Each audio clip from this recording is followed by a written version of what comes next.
The emergency room smelled like disinfectant and fear.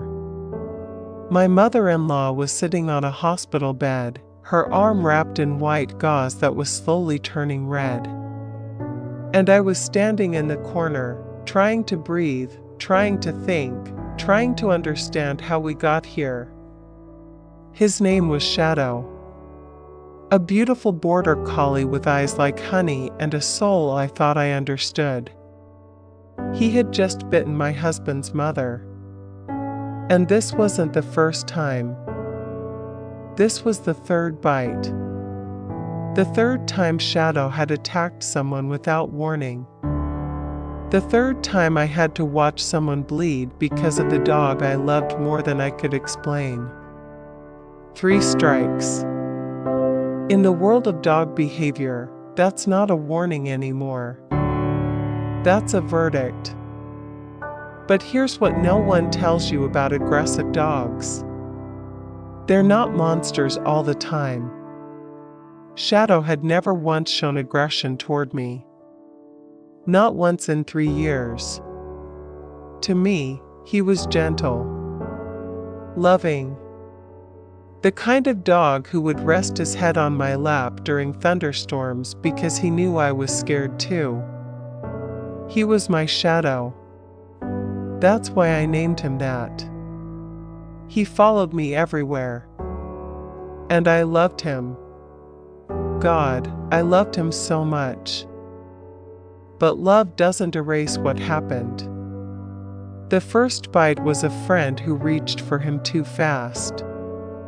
The second was a neighbor who came too close to our fence. And now this. My husband's mother. In our own home. Without any warning. She didn't startle him.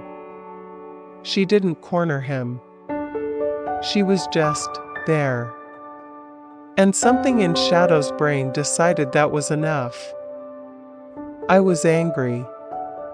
Not at Shadow. At my husband. I had told him. I had warned him 100 times. Shadow can't be around strangers. He's not safe with people he doesn't know. But my husband thought I was overreacting. He thought Shadow just needed more socialization. More exposure. He'll be fine, he kept saying. Stop being so paranoid. And now his mother was getting stitches because he didn't listen. This could have been prevented. And that made it so much worse. I got Shadow when he was 8 weeks old. A tiny black and white bundle of energy with paws too big for his body and ears that couldn't decide if they wanted to stand up or flop down. He was perfect. From day one, he chose me. Not my husband. Not anyone else. Me. He would sleep curled against my chest, his little heart beating fast like a tiny drum. And I promised him I would always keep him safe. The signs started early. At 6 months, Shadow started showing fear of strangers. He would bark at people on walks. He would hide behind me when visitors came over. I told myself it was normal. Border Collies are naturally protective, right? But deep down, I knew something was different about Shadow.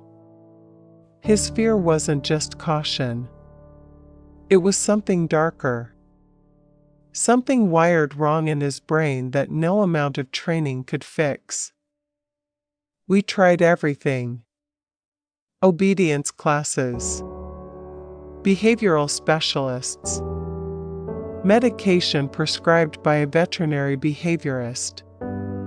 I spent thousands of dollars and hundreds of hours trying to help Shadow become the dog I knew he could be. And sometimes it seemed like it was working. There were good months. Months where he would walk past strangers without reacting. Months where I thought maybe, just maybe, we had turned a corner. But the fear was always there, hiding beneath the surface. Waiting. The first bite happened on a Sunday afternoon. A friend came over. Someone Shadow had met before, months ago. She reached down to pet him, and in a flash, he lunged. No growl. No warning. Just teeth meeting skin. She needed 4 stitches.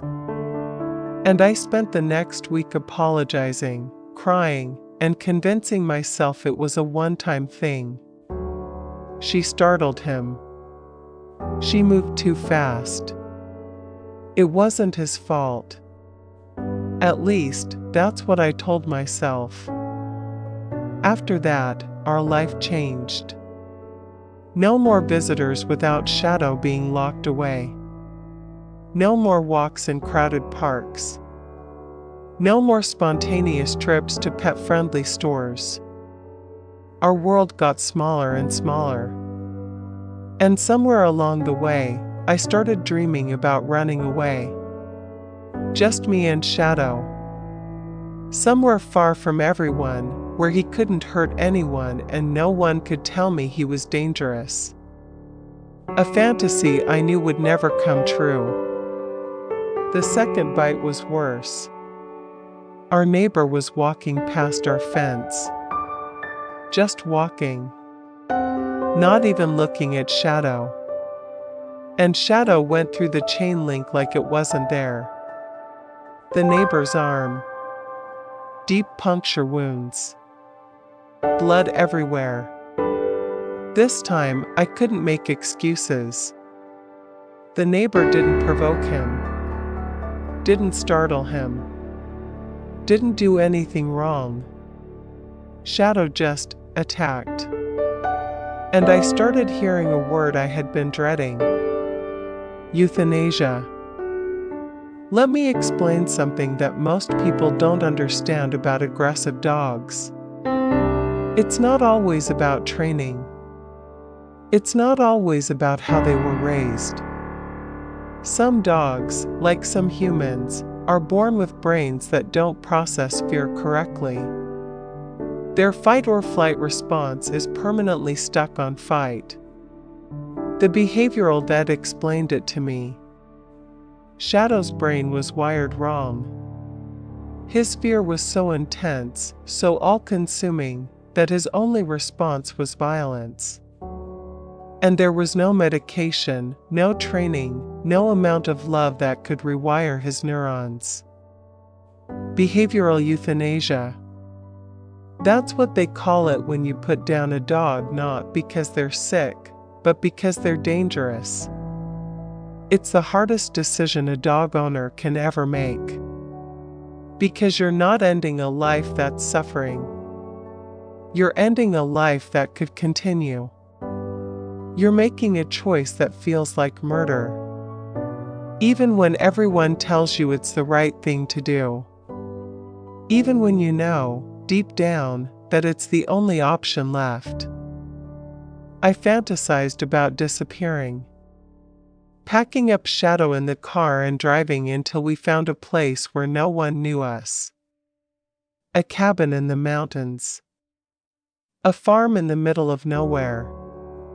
Somewhere he could run free without ever encountering another human being.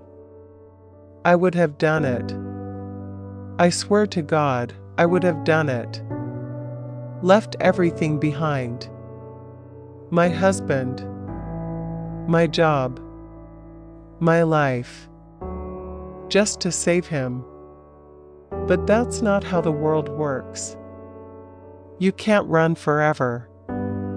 And eventually, someone else would get hurt. My husband gave me an ultimatum. It's him or our family, he said. I can't live like this anymore. And I hated him for it. Hated him for being right. Hated him for not understanding that Shadow was my family too. But I also knew he was right. What if it had been a child? What if the next bite was to someone's face? What if Shadow killed someone? I couldn't live with that. Even if it meant I had to live with this instead. I made the appointment 3 days after the third bite. 3 days of hell. 3 days of holding Shadow and crying until I couldn't breathe. 3 days of him looking at me with those honey-colored eyes, not understanding why I was so sad. He didn't know what was coming. He didn't know that our time was ending. To him, everything was normal. And I envied him for that. In those last 3 days, I gave Shadow everything. Every treat he ever wanted. Every walk in his favorite places. Every minute of my undivided attention. We went to the beach at sunrise, just the two of us. He ran through the waves like a puppy again. He ate bacon and steak and ice cream. He slept in my bed, curled against my chest, just like when he was 8 weeks old. And I memorized everything. The smell of his fur. The weight of his head on my lap. The sound of his breathing when he slept. The last morning, Shadow woke up wagging his tail. He didn't know it was the end. He stretched. He yawned. He looked at me with those eyes that had only ever shown me love. And I broke. I held him on the floor and sobbed into his fur. I told him I was sorry. Over and over. I'm sorry. I'm so sorry. He licked my face because that's what he always did when I was sad. Trying to make me feel better. Not knowing he was the reason I was crying. The vet came to our home. I didn't want Shadow's last memory to be a cold clinic. I held him in my arms, on his favorite blanket, in the living room where we had spent 1,000 afternoons together. I told him he was the best dog I ever had. I told him I loved him more than words could say. I told him I was sorry I couldn't save him. And then he was gone. Peaceful. Quiet. In my arms. Where he had always belonged. The house is so quiet now. I still expect to hear his nails clicking on the floor. I still reach down to pet him when I'm watching TV. I still wake up at night, forgetting for a moment that he's gone. And then I remember. And it breaks me all over again. People ask me if I did the right thing. I don't know. I'll probably spend the rest of my life wondering.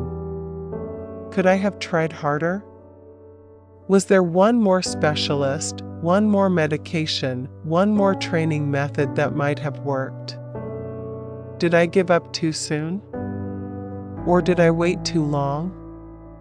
The guilt is suffocating. Some days I can barely breathe under the weight of it. But here's what I've come to understand. Loving Shadow wasn't a mistake. He wasn't a bad dog. He was a broken dog. His brain betrayed him in ways he couldn't control.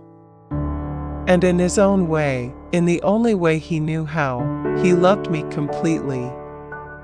He just couldn't love the rest of the world. And that's not his fault. It was never his fault. I like to think that wherever Shadow is now, he's finally at peace. No more fear. No more confusion. No more brain that tells him the world is dangerous. Just endless fields and sunny days. Running free without any strangers to be afraid of. Finally free from the prison of his own mind. I hope he knows I loved him. I hope he knows that letting him go was the hardest thing I've ever done. And I hope, somehow, he understands why. To everyone who has ever faced this impossible choice, I see you. Your pain is valid.